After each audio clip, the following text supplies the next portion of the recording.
My identity would be the fact that I tend to be open to a lot more things in terms of not so much so doing stuff, but more in terms of who I do things with, maybe. And then also the fact that I do follow Indian culture and that type of thing, but I tend to be more open to other people who maybe don't. And I think that's a bit of the thing with Indians to some degree, where, if you're not with them, you're against them to some degree. So, like just Patels in general are pretty particular. They want Patels, they don't want anyone, even if they're Indian, a different caste, anything of that sort. I think when I'm in that situation in terms of being a parent, I'd probably be a lot more open to that, where I think I place more value on the simple fact that it's more a matter of who you're with and whether you're okay with them, and then in terms of the outside community, that'll take care of itself afterwards. And I think that's the big thing people struggle with to some degree, where they focus too much on what other people will think. And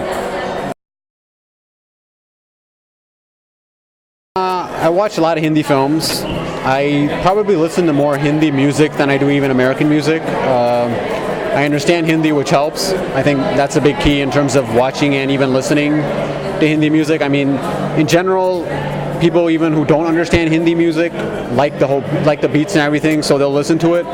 But the fact that I actually understand a lot of the words, I think helps a lot. My folks tended to watch Hindi films, and based on that, I've picked it up.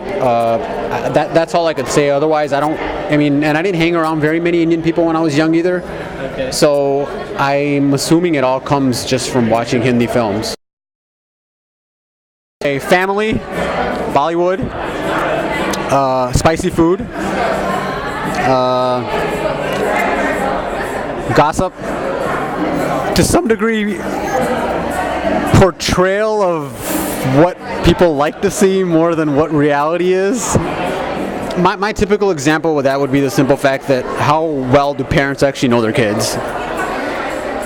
I think the whole portrayal with that tends to be that their kids to other people are who they want them to be, and they're not so much so who they really are. So I guess that's my biggest thing in terms of that, where it's a lot about what you see on the outside tends to be a lot what you see internally when other people are not around.